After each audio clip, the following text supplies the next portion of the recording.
Welcome back, everybody, to Rejects and Friends Rapid Fire 2025. We're so happy to be here supporting Planned Parenthood. I love this community. I love all of y'all. And most importantly, I'm so excited for this run coming up.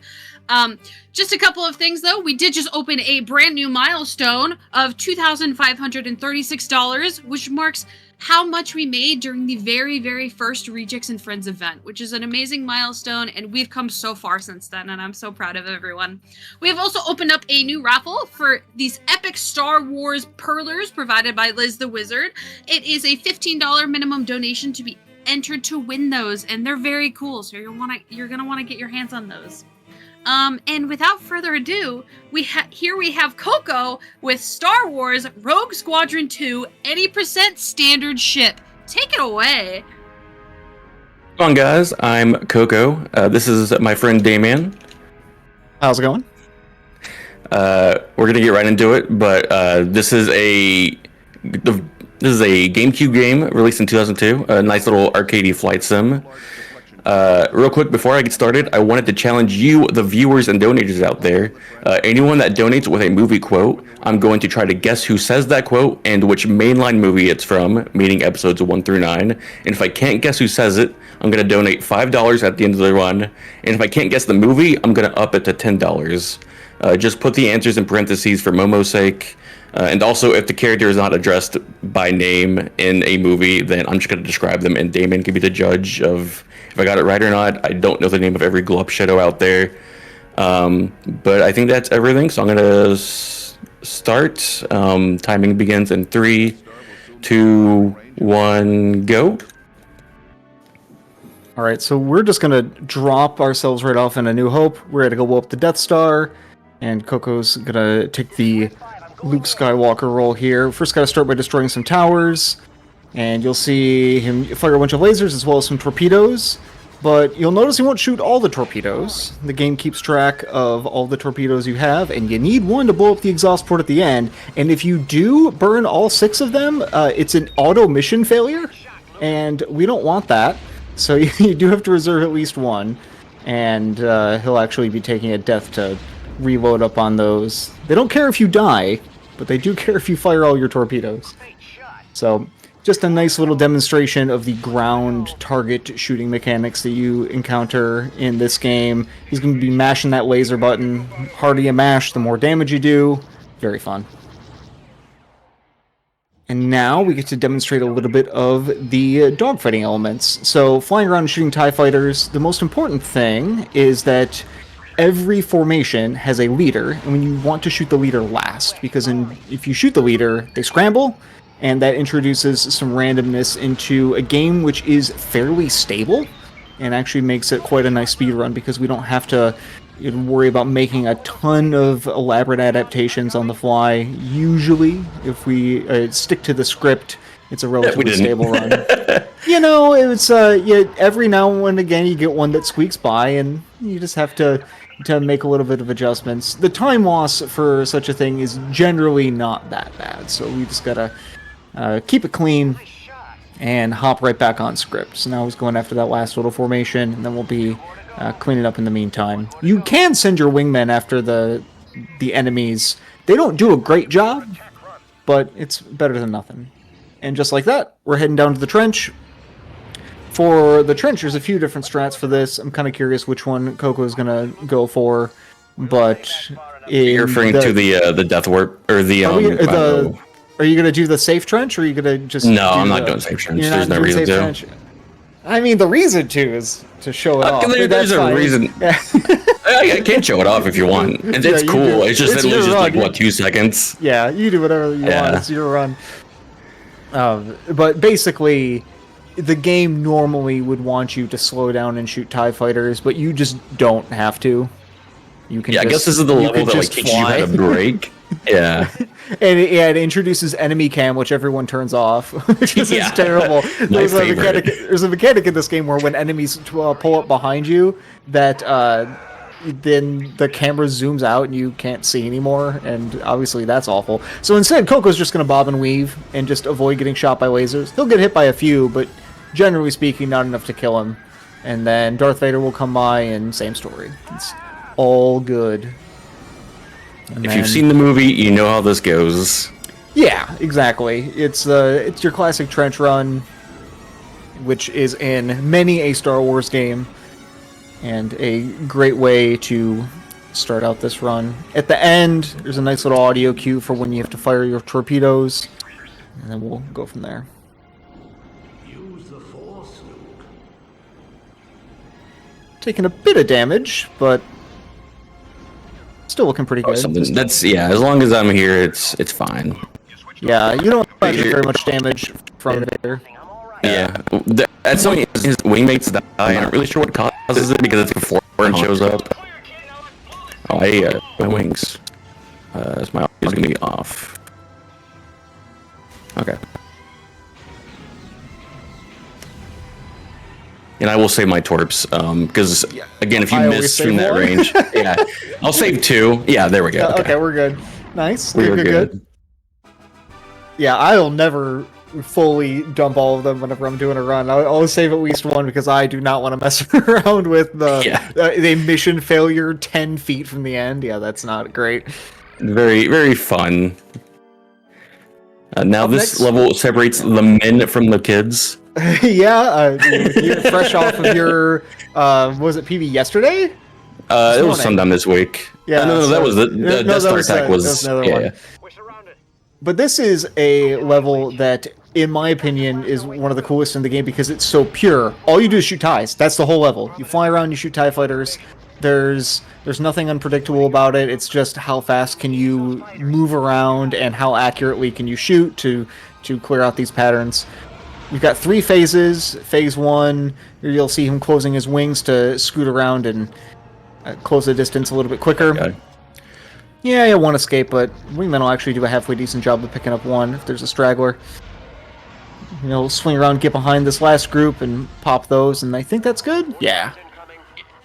A little bit more complicated in this phase because everything's so far away, so you got to close the distance and get yourself up, and then he'll shoot a few, turn around, and clean up the rest because you can't get them all in one pass. So the optimization here is getting as many as you can before you have to pass by all the enemies. Go after those ties. I'm on it. Again, taking great care to not shoot the leader, which is always the centermost if there's a center, and the bottommost if there's not. No more enemies on sensors. Good job, guys. Very nice. Yeah. And now we can't see. Turn on your targeting. So Yeah. we've this is the how to use your targeting computer tutorial. Unfortunately, using the targeting computer slows you down because you can't turn as fast and you can't aim as fast. And so we're just gonna be good and shoot everything, even though we can't see. And also, in the vanilla game, not vanilla, in the like a standard casual run, you would be asked to swap vehicles to the A-wing because the X-wing can't keep up with TIE interceptors. I always forget about that. Yeah, we're not doing that. We will see the A-wing later. We don't want to be in an A-wing ever in this game. The A-wing is a very unfortunate combination of underpowered and inaccurate. And that's not ideal. It's fast in a straight line. It controls wonky, and its lasers are just horrendous. But that was pretty clean. Not bad at all. And then we get to move on to Hoth. You get to see a new vehicle now. We've been in the X-Wing so far, but now we get to check out the Snowspeeder. We're about to Classic. say the name of the game, too. Very important. Exactly. And then we've got a little bit of a demonstration of kind of everything you would reasonably expect in a Rogue Squadron 2 level, where we have to shoot ground targets. We're shooting these ATSTs. You're going to be shooting some TIEs at the end, but in the middle, we have some sort of unique feature, which in this case is tripping the AT-ATs. And, I mean, it's a Star Wars game. I think every Star Wars game has to have a Battle of Hoth level, and so... They do, and you're looking at the best one. Yeah, and this, in fact, is the best one, yes. Like, by a mile. So... Don't have to sell me on it, so... Yeah. Would you like to hear some donations? Absolutely. Alrighty. We have $25 from Orion Williams, who says, "Neat facts are for nerds. Also, GG's the King's Bride." We'll take it from here. And then on top of that, we also have another $25 from Orion Williams with your first quote. Are you ready? Oh, let's go. Hold on. This whole operation was your idea. Hold on, this whole operation was your idea. That was Han, but I can't remember the movie. I think it was 4. Yeah, it's 4 because when they're oh shit, is it Han? Yeah, it is Han. Pretty sure it's from episode 4. I'm ready for the answer. Let's lock it in then. I don't. Okay. Orion says it is Anakin from episode 3, Revenge of the Sith. You are so right. I am so dumb. Okay, that's $10. You have come on, prequel memes are everywhere. You got to know the prequel memes. Yeah, but it's so Han coded. It's almost like the movies constantly reference one another. True. Anyway, Okoko's been grabbing specific legs at specific angles, so he respawns closer to the next walker, and he's been doing a great job. Nice job, Coco. Thanks, man. This isn't necessary. I just like doing it. Oh, I didn't get it. When they're down, you can make them explode. You can blow them up. Yeah, you can't kill them with any sort of damage source normally, but after they're already dead, you can kill them. It's great. In Rogue Squadron 1, you can apparently. You can shoot their head, and you can. Yeah, that's a thing you can do that they found out a few years ago. I think it's pretty brutal, but you can. So now we're just flying over and hopping into an X-Wing to shoot some TIE bombers. You technically don't have to, but if you don't, you have to wait for the bombers to fly low enough for you to hit them with the speeder because you are altitude restricted. Yeah. So going into the X-Wing saves an unbelievable amount of time. And that's, of course, the intended solution. So he's going to pop these 2, and then there's 6 more on the other side. And I should mention that Coco was playing the 80% standard ship category, which is played without upgrades. So a lot of the time, after you played the game the first time, you would have run around and collected advanced lasers, advanced shields, maybe some homing missiles, but Coco's not going to be playing with any of that. So it's going to be really precise shooting and good laser management overall as a means of knocking out all of these ties. So no homing missiles here, just good old-fashioned shooting. Also, do you want to explain why we're playing on like a completed file? Yeah, because we don't like cutscenes. It's really what it comes down to. The nice thing about this game is that once you beat a level, you can skip any cutscene you've already watched, and the community has decided, I mean, years and years and years ago at this point, that hey, let's make it consistent between ILs and full runs, and no one wants to sit around and watch cutscenes forever, so let's just play from a completed file with nothing on it, so we can just have the game be super consistent every time, which is just, I mean, seems like a no-brainer. For a game that's just 10 consecutive levels, it's absolutely the correct way. Yeah, it adds like 20 minutes or something with cutscenes. It's awful. Yeah, crazy. It's awful. Yeah. Anyway, so right now, Coco's gonna die on purpose, and he's gonna do that to basically have a nice little death warp and save about 12 seconds by moving up to a respawn checkpoint. Oh, this rock will, right? Yes. Yeah, that one's fine. Yeah, you're good. So you want to move forward enough that you activate the forward checkpoint for respawns after you die, and then once you hit that, then you can crash at any point and you'll respawn further up ahead. There's a couple of spots in this game that do that. In fact, he did one on Hoth when he crashed into the rear of that AT-AT at the beginning, and that one doesn't save that much time because the map's quite a bit smaller, but this map's quite big, and you're in a huge very slow vehicle, and so any distance you can make up without having to fly is fantastic when you're in the slowest vehicle in the game. Speeder, it's not as big of a deal, but it's nice. Yeah, Speeder is nice because you can reset your boost. That's what like the big part of it is, right? If you weren't able to reset your boost, I think you would break even. It would just be flashing. Oh, really? I didn't know that. But because you can reset your boost, it means that anytime you spawn in an A-wing or a speeder, you can just pop your boost right away. So it's pretty nice.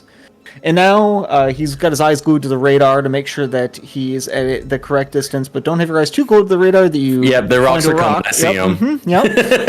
So now he's It's happened before. Yep, and so we're gonna make sure that we're in the right distance in order to get all 3 of these, and then once you have all 3 of those taken care of, you can fly down to the planet, which will just be a It's an asteroid, I think, or I don't think it's a planet. I don't know what it is. the Maw is Well, the Maw is a black hole. That's a little lore fact for you. Oh boy. Don't worry, I'll try to limit what I know there. He's got all the expanded universe lore on lock. One of my lore knowledges is you're about to hear the box goes from Danny Phantom in a second. My favorite character. There he is. I wish I could do an impression, but that's what you're gonna get. Anyways, what you're about to say? You missed that first tower. Oh, I missed it. That's pretty cool. Yeah. I think I missed the second one too, actually. You're right. You are so right. I got an eye for this stuff. I've done a few runs. Yeah. So I have not missed that. No, go on. Yeah, 2 phases of the towers, and then we got to blow up some radar dishes. Oh, I missed that. I used to miss that all the time when we switched to this new route, but that's Well, I haven't missed it since derusting, is what I was gonna say. In fairness, it is quite an easy tower to miss because the radar doesn't show the mountain in the way, and the angle that you're going over it. Yeah, the angle that you're going at is entirely possible that your bomb lands on the mountain instead of the thing. It's a little bit tricky. But anyway, that death is another little bit of a death warp that has 2 effects. One, moving Coco closer to all of the radar dishes, but the other one is it refills his bombs. The proton bombs and the Y-wing are the only secondary weapon that passively regenerate, and that's because that they're the only secondary weapon that is required for mission objectives. And so obviously they have to give you more of them, but the passive regeneration is quite slow. And so had he needed to take a bunch of laps and wait for them to recover, it could take quite a long time. And this is a level that is auto-scroller adjacent in that there is a train. We're in auto-scroller zone now, Yeah, we're pretty much in auto-scroller zone now, where there's a train that's going around between all these stations that he's clearing up for them, and you can get ahead of the train, and that's fine, but if you're behind the train has to wait. And so as long as you're moving at a reasonable pace and staying ahead of the train, then you're good. You can lose time, but you can't gain time, one of those situations. So now that we're in this last little group of towers to take out, it's going to be about 1.5 minutes of just hanging out and trying not to die. You missed Very easy because we can fly in straight lines. But yeah, we're... Coco, I didn't get him.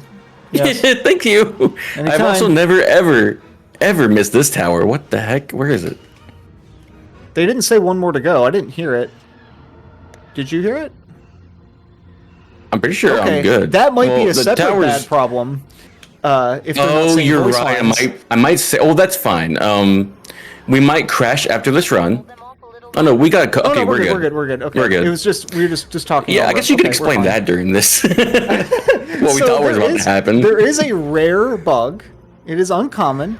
Loop around and just, for my amusement, just double check the thing. Okay, looks good. Okay, so there is a rare bug where the game will just crash after you load a new map, and there's no way to prevent it once the onset occurs, but you are given a warning, which is that they stop reading voice lines. Yeah, so if you stop hearing voice lines, you know your about game to is going to crash when you load the next map. Level. Yep. So it's so not the biggest deal in the marathon run. We can just load the next reboot level. up and go to the next level. Yeah, exactly. Yeah. But it's very rare. I mean, it's probably happened to me, I don't know, 12.5 times, and I've been playing this game since 2019. It's very rare.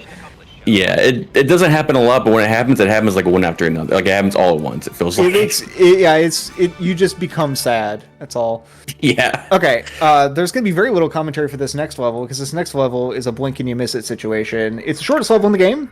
Razor Rendezvous is going to be a level that casually they ask you to alternate between protecting the medical frigate and attacking the Star Destroyer, which is of course attacking the medical frigate. And we don't want to do that. Instead, we're just gonna blow the Star Destroyer up real quick and call it good. and you can just do that. So we're just going to do that. So behold. I didn't know you're even supposed to protect the medical frigate. I forgot how it works casually. Yeah, we gotta protect the frigate at all costs. One down, 2 to go. That's what Wedge says. Now let's take out the last one underneath. So you have And to as get you'll the two notice, the top- reticule is very inaccurate for the B-wing. That's why we're in cockpit mode. Generators. Now let's Yeah. It likes to flail around. There's auto-aim. It doesn't quite work with the B-wing. And the reticle itself just doesn't make any sense. Yeah, the aim assist in this game is quite poor, but the targeting specifically for the B-wing is just a lie. Like, it just doesn't shoot where it says you're shooting. And it's slightly better in cockpit view as opposed to chase cam. So we take it all that we can get. All right, and now, casually, many people's favorite level is Vengeance on Kothlas. It's a very long level, and there's a lot to do. It's in 3 distinct phases and 3 distinct vehicles, and it is quite fun. However, in a speedrun context, for like 10 years, this was the bane of everyone's existence because no one could figure out why times are so bad. And for a while, a lot of people thought that there's like an element of randomness to it, and that's not quite true, because I managed to prove a few years ago that I can make the times worse on purpose, which means that it's not random. So if I can make the times worse, then I should also be able to make the times better, or at least unworse.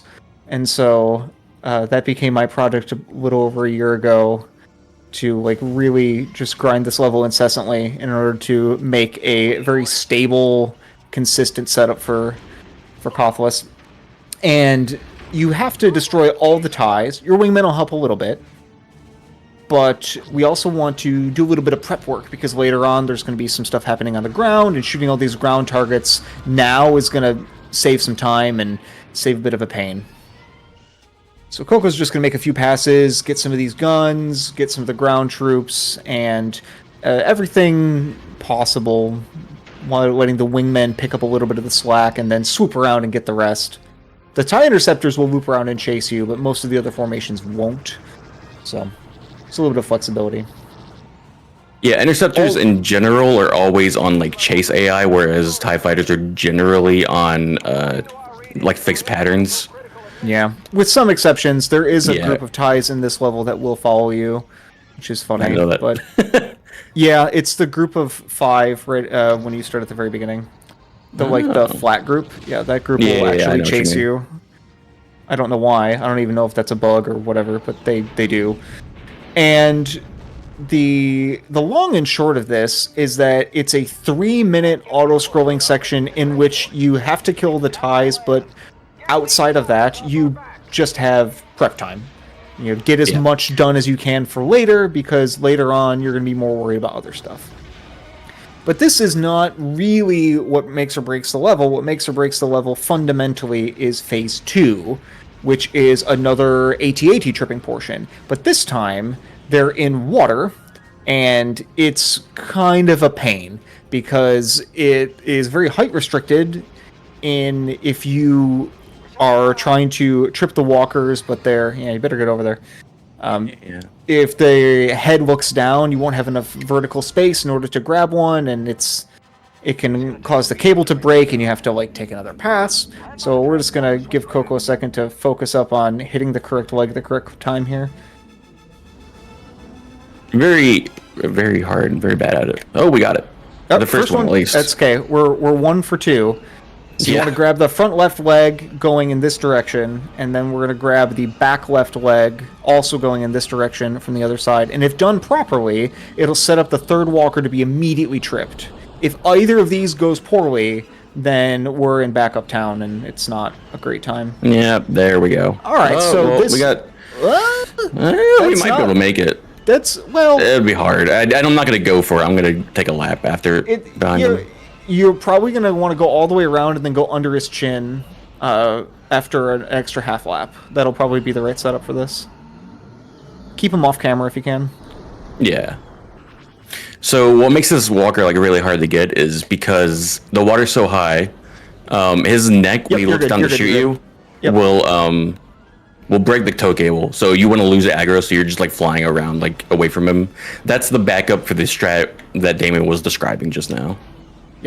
So there's a few backups based on when you mess up, and that was actually quite well salvaged. So we're good. Now we gotta hop in the we gotta blow up ATPTs in the Y-wing.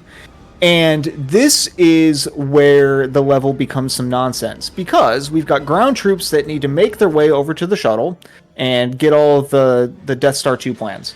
Now, they like to stop, shoot, they like to wander around, they like to be Flashbang terrible, incoming. and we hate them. Yep, On target. got him. So Like that, and we've got it. we want to babysit those ground troops as much as we can, because if you fly too far away from them, they will slow down. If Done you all you can. have them off camera, they tend to slow down. So we want to just stay near them and keep them on camera as much as we possibly can. Nice work, clear. And then other than that, we need to make sure that we blow up the ATPTs so that they don't get to the shore, because if they do get to the shore, the troops will stop and shoot at them, which is bad. And obviously, you can technically fail the mission if the ATPTs get over and blow up the transport, but that's unlikely because you have quite a bit of time. And again, passively regenerating bombs means that's generally not a concern. And if done well, this is gonna go smoothly. Things can absolutely go wrong, but this is looking pretty solid.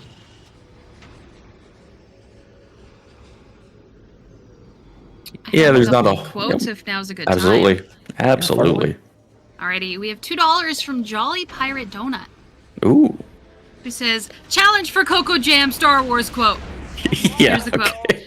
"There's no war here unless you brought it with you." On it, Rogue Leader. Oh, that is definitely that Udapau guy in episode 3. He's got like a corduroy kind of face. He's talking to Obi-Wan. You know who I'm talking about, right? No, okay. Yeah, corduroy face is a great description. That's how I always like thought of him as a kid. The answer is Tion Madan from Star Wars Episode 3. Yeah. I don't think he's mentioned by name, so I'm gonna. If you guys Yeah. are good with it, I'm gonna give myself that one. Yeah, that's it. That checks out. I'll double check later and make sure he's not like Obi-Wan doesn't say, "Hey, Tion Medon, my good friend." I'll see you later. You got time for another one? Absolutely. Yeah, one will Alrighty, be we have- perfect. $10 from You Done Goofed, Ooh. who says, "I've done some Googling and I don't even know if this is a hard quote, but let the past die. Kill it if you have to." I know that's from episode 8. Is that Kylo Ren? Yes, it is. Yeah. Nice. Did I get the episode right? Yeah. All right, cool. I wasn't going to reveal this, but there are like episodes that I'm weaker on, and it's generally the newer ones. Yeah, naturally. So if you want to get more money out of me, that's the way to do it. Or give him meme level prequel quotes, because And I'll get them wrong, apparently. apparently that's a weakness as well. Yeah. So this is I'm gonna be basically the thinking end of the about that one level. a lot. They only have about another 10 meters to go, and then we'll be on to the next one. And the next level, if Coco remembered to set his clock right, will be the nighttime version of Imperial Academy Heist. Data the data. Did you remember to set your clock? You were making me panic. Yes, I'm pretty sure I did. I have to do it because my GameCube battery is dead, so I have to do So- it every time I boot it up. So this is a level that you have two different versions of based on your daytime clock inside your GameCube. And did we get it? Yes, We did. Okay, so the it's nighttime only like version a is 10-minute time loss without getting 10 it. But second time loss, not 10 that's minutes. what I thank meant. God. Yeah, well, it's a Y, but you the- never know. The route doesn't change. It's just that you do one in a fast vehicle, one in a slow vehicle. So we obviously want to do the one in the fast vehicle. In the nighttime version, you avoid the sensors. In the daytime version, you disable them with ion cannons. So close to their sensors. You're still fine. Just, Yeah. you know, We be gotta careful. keep low. Okay. So normally you'd have to pass all the way through the trench, and they would give you some warnings if you were flying too high, because you were trying to avoid the radar. But you can effectively use that as a damage boost, because if you get the second warning, but you're out of their range before the third warning, then you're free and clear. So we can use that to hop over the mountain and save a few seconds. And then speaking of saving a few seconds, Coco's going to go for this, which is a quick little death warp. Again, it's not an amazingly huge time save, but it's like the one on Hoth. It saves about a second, but we've got a free full boost as soon as we spawn back in, which means that he can immediately go hard on the throttle and head on over to the shuttle stealing portion of the level. Yeah. And you're going to get both of those, please? Completely worth it. I have like a harder time staying alive when I get both, by the way. I don't know why, but I have like worse I luck. find that spectacularly hard to believe, but that's fine. I don't know, man. That's just how it is. You gotta pull up and right as soon as you spawn in. You fly too low. You gotta fly low. You gotta fly low. No! Also, I'm not flying to the right spot. No, you're not. No. Okay. So we use, this is gonna be a little awkward. I'm setting my vector up. This is not the fastest path. We use this double star right above or to the right of my dorsal fin. And that's what we're looking for because our map is still disabled because we skipped the first section. Now you go low, because you're gonna die. Well, I can loom me into the cutscene, it's fine. Yeah. Okay, we're fine. Okay. All clear. I was curious where you were going for a bit, but that worked out. Yeah, I was surprised you didn't interject. I was like, wait, where am I going? Yeah, like he'll figure it out. You were still flying away from the things shooting you. Fundamentally, that's the most important thing. True. All right, now we're on to Bespin. Bespin feels maybe a bit more speed runny compared to some of the other levels because this one actually has a cool little trick to end the first phase substantially early. Normally, you would want to fly around to the different platforms and clear out all the ties and protect all of the gas canisters, etc., etc., etc. Here, we're just going to say, nah, I'm good, and fly to the very last portion, blow up those balloons, and then blow up enough ties in order to get the phase to end sooner. There are a couple different approaches to this, but fundamentally, you want your movement to be precise in such a manner that the ties follow behind you and then crash. And then the game looks at how many ties are still alive and is like, oh, well, the balloons are dead at the last one. Enough of the ties are dead. I guess we can just go to phase 2. And so it loads the new map. So saves quite a bit of time over casually flying around to all of the other ones. Because in this case, we get to use the nice thing about the A-Wing. And it is the only nice thing about the A-Wing, which is its straight line speed is fantastic. So ooh, I use my boost properly. This might not work. This is the only level besides Maw that I have not practiced. Okay, we're good. Yeah, good. Yep, all set. I did not practice. Coco goes above the platform, I go under it, but the time works out to be about the same. So now we're actually going to line up with... That's not a good angle, but that's fine. And then... This angle I've always used, man. I don't know what to tell you. I always aim at the cloud, but that works out. Oh, I thought you aimed at the balloon. I missed... No. Okay. I aim at the cloud, and I turn left at the second dot on the radar. That's fine. Oh, okay. I didn't know the clouds were like consistent. Yep. Clouds are in the same spot every time. Yeah. And then last generator, and then we get to go attempt to shoot some bombers. This is where all of the runners become sad because you have to start shooting ties in the. Oh! Okay, you worked out. You're good. Okay, I did get that. You got it. Yeah, you're good. So we're good. That's just that's one of the many things that can go wrong in this game sometimes. So we want to get right behind the bombers because you want to make sure that you catch enough surface area. The lasers in the A-Wing, right? Yeah, A-Wing lasers are a joke. And whenever you start shooting them, they will start to try to dodge. So you want to make sure they don't have anywhere to go. And he's going. Okay, here we go. That's fine though, all things considered. And then last one. Yeah, and the last one is right above me. Aiming up is a little hard sometimes. Aiming up or down, this level or this game is generally very horizontal. There's just different planes. There's no up or down aiming really. It makes you do. Weirdly, the A-Wing's spectacularly worse than all the other vehicles when it comes to fine position adjustments. I don't know why. I guess if you were built for straight line speed, you wouldn't have the best cornering. So, not entirely unreasonable. Anyway, back to another movie mission. We're in New Battle of Endor. And this time, we have a longer level that gives people quite a lot of difficulty casually because there is just an absolute ton of ties that just follow you around everywhere and just seem to always be in the way, and that's because that's by design. There's actually two different kinds of ties that Coco alluded to a little bit earlier, some that chase you and some that go on rails all the way around the map. But this level has an unbelievable amount that are just set to follow you no matter what. And the nice thing about that is the no matter what. Yeah. So you'll notice that you'll hear some crunching, and you'll look at his radar, and you'll see that a lot of those red dots are going away. And that's because they're trying to chase him, and there's this big old ship in the way. Please fly lower. You're going to crash into the thing. Oh, I know. Trust me, I know these hitboxes. Don't worry. I'm very familiar with them. And so, you're gonna the ship hitboxes for the two capital ships are monstrous, and it's very easy to accidentally crash. And obviously, dying is generally poor, but in this level, it's especially bad because in the second half of this level, Coco's going to be using his spare lives for some quick kills on Star Destroyers and save a ton of time. So there's some more delicious crunching. We'll be listening to that for a little bit as he's going to make a few passes. And there's a bunch of different ways you can go to fly around this. I fly out towards that sun on the right side, and then I kind of like do little loop-de-loops around the capital ships. Flying around the backside of Home 1's really good. It's whatever you want to do, you just want to make sure that enough of them are following you, and then you go around some sort of large thing that's in the way, and that can sort them out. I was kind of hoping he would just deal with himself. But yeah, so this first section is an auto-timed level. It's just another auto-scroller. There he goes. Yep, see. We're waiting for a few minutes on the level for the bombers to spawn. Damon was kind enough to make a cool little setup for this, using some music cues that'll put us right behind the bombers, and I can just quickly try and go through and kill them all, like while they're all like clumped up together.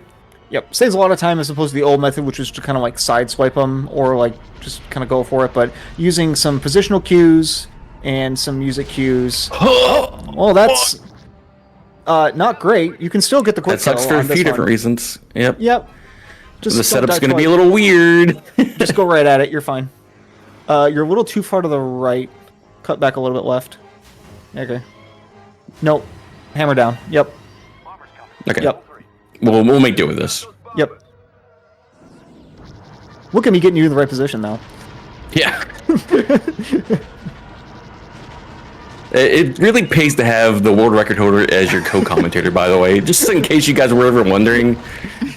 It's really nice. I also made a video guide series that you did. It's very helpful. I have definitely bugged you to do like many and more. All right. That was Is that all of them? quite good. Okay. That was an Do you have amazing time for some more salvage. quotes? Sure. We got time for one more, and then we're gonna be in panic mode for a minute. But yeah, Alrighty. I'm gonna do my best with this. Coco, remember you don't have two lives. I know. That was the quote. Just the the scream. quote was ah. Yeah. Okay. movie. So the challenge is there isn't really a good way to type the famous Wilhelm scream, but I challenge you to name the character that was the first usage. That was $10 the first from usage. Ooh, I that's think a I good know one. this. I think I know this. It's the stormtrooper on the balcony that, like, I guess Leia shoots. And I think afterwards, it's a they're trying to Tusken escape. Raider. Oh, is it? I didn't know that.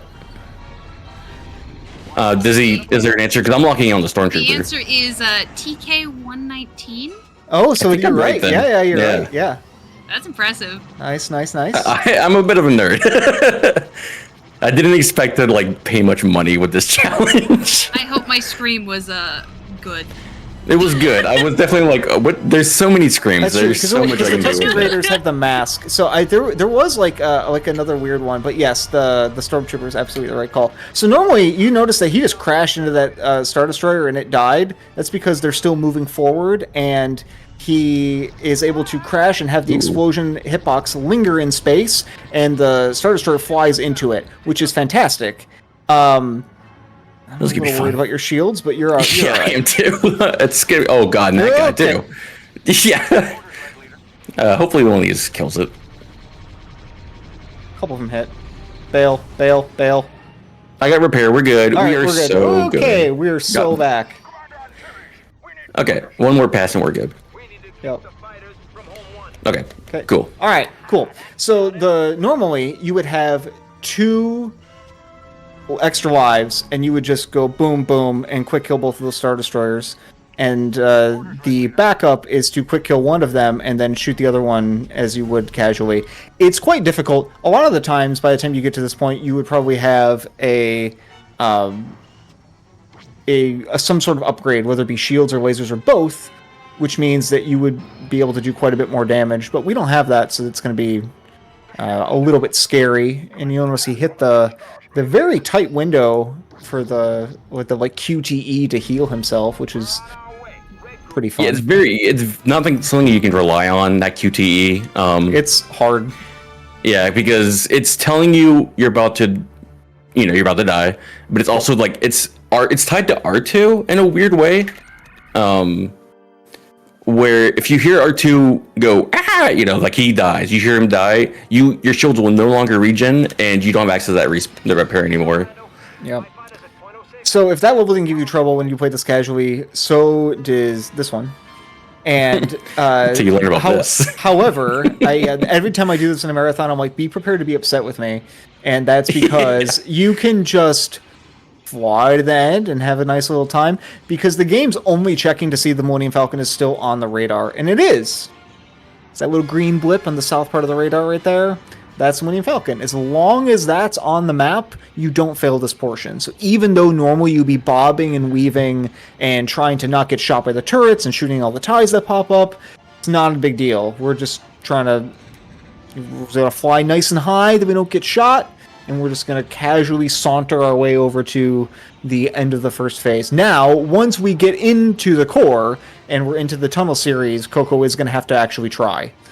But, until that point, this is extremely free. And I will probably be quiet because I am still got some nerves. So this is a bad level for nerves. It's a bad level for nerves, and things can get out of hand very quickly. So we're just gonna chill for a minute, and I'll do a little bit of talking. Dying really sucks. But I can take over. Yes, please. Thank you. So there are waves of ties. Once you get one wave, the next wave pops in, and you need to clear all of them before you get to the core, or they shoot the Millennium Falcon and you fail the mission. You'll also notice that there's a little bit of precise flying involved here, because if he runs into one of those pipes, it's kind of just GG. And he can also get bonked by a tie and get crashed into a wall. And again, no advanced shields or anything like that. And so some precise flying is definitely required. Additionally, because he's kind of a masochist, he always does this in cockpit view. It's cool, man. So leave me alone. It's fine, but I like seeing where my wings are, but that's fine. It's cool. And so he's also gonna Okay. Well, that was like the worst timing for that. For you explaining that. That's really unfortunate. I had to redo this entire section because of that. Yeah, so it starts you at the beginning. You lose a few seconds. You have to start at the beginning of the tunnel, and you just unlucky little collision there. But it's okay. We got a couple spare lives, and we get to hear more of the famous John Williams soundtrack, so that works out nicely. This is kind of an amusing level music-wise, because we get the actual. All right, well, this is becoming slightly scary. So a little bit. And then. So all right. I was gonna say musically, we actually have the actual like CD quality version of the Endor theme, and then at the end of the level, it actually switches to a MIDI, which is funny. But that's he's just gonna lock in, and we're good.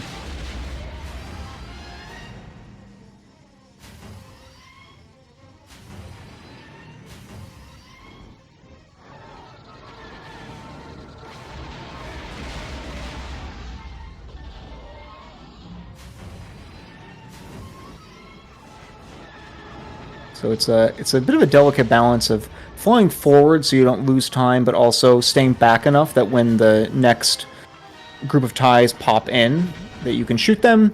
The general gist is that you want to make sure that if you're really trying to optimize, like right now, the margins are small, so it's not a huge deal, but the ideal way to perform it is to have it spawn in so that you're always shooting the ties at straightaways. All right, we're in the clear. Don't run into Lando, and we're good to go. Yeah. Good job. Thanks. Okay. We still gotta leave though. Yeah. We still have the blow up the core, which again is another music cue, and then we have our little Star Fox 64 segment. Except for instead of following James, we're going to leave him in the dust, and instead of it being a random pattern, we can just go. And it's actually going out the same way you came in. So Yep. There are some cool little speed okay. techs you can do to like make tighter turns, preserving your speed. I'm obviously not going to do that because when you're sitting on your last life in a marathon, we're just gonna play it a little bit safe. Yeah. And I do go into a 3D cam because you cannot actually make these up and down turns in cockpit view, by the way. Yes. Just Cockpit view hinders your movement, which is like what I was saying when we were on ISON. You use the targeting computer a little bit, but you generally want to avoid using the targeting computer because it forces cockpit view, which does kill your turn speed. Which is, I believe, a deliberate choice, because obviously if you're in targeting computer mode, you're trying to do some fine aiming, and fine aiming is a lot easier when you turn slower. So I think that's a good design decision, just not great in the speedrun context.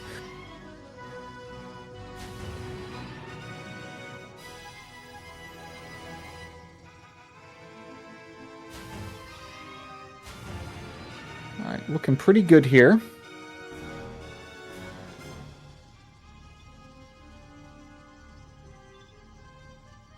Okay, time ends when this level like transitions to the cutscene. I'll try to tell you when that's coming.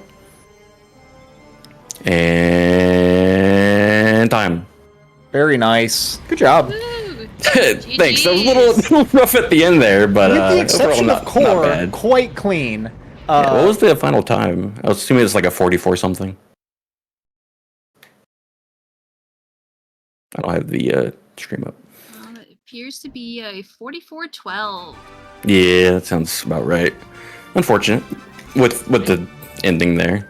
Yeah, Yeah. 558. I have one more quote for you. If you Oh don't yes, mind. yes, ma'am. Alrighty, we have $10 from Ryudo. Ryudo. Quote time for Guilty Gear Axel Liker.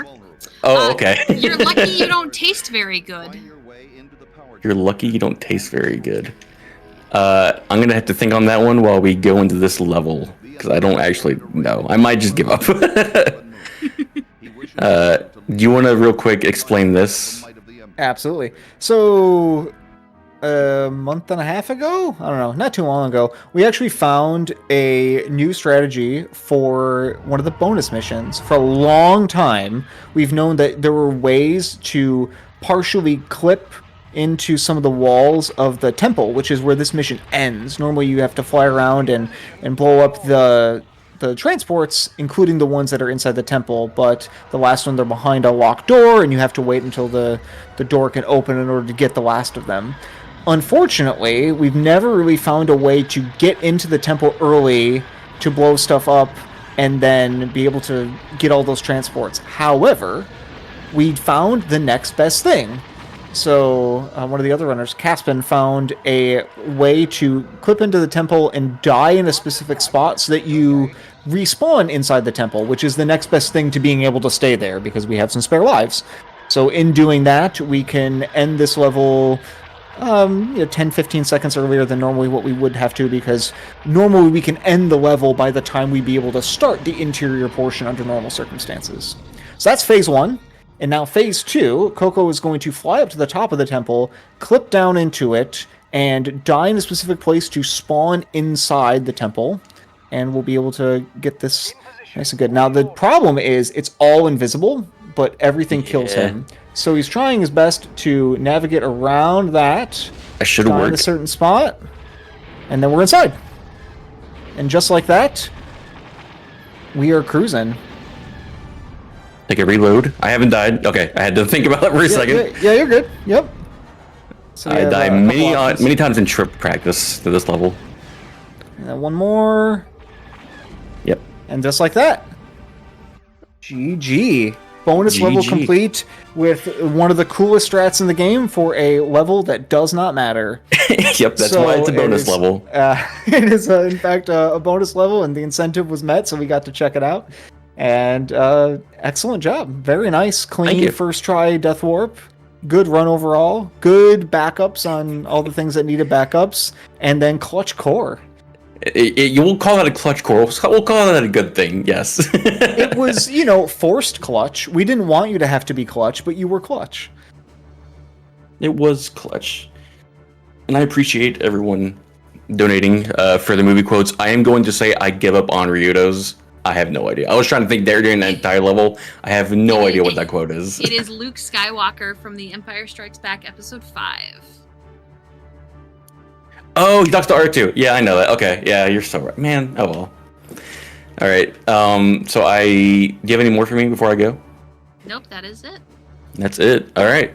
Well, I think that's it for me, Damien. Do you want to plug your stuff? You can find me on Twitch, Dayman with 3 A's at the end of it. And then same with YouTube. If you want to see how to play this game, there's a guide series. Easiest to find that would be to find thespeedrunner.com/rogue2. All the resources for that. I've got tutorials for every level, and you can check out some ILs from Coco and me and all the other runners, as well as some of the full game runs. Yep, and you can find me, Coco Jamin, twitch.tv/CocoJamin. But yeah, I think that's all I've got. I know next is Wind Waker, all dungeons, and that's like one of my favorite categories. That is my favorite category to watch, so go check that one out. That one was really nice. Yep. Yes, as Coco just stated, we do have the Wind Waker All Dungeons race, and it is actually a chaos race between EJ125 and Mini352.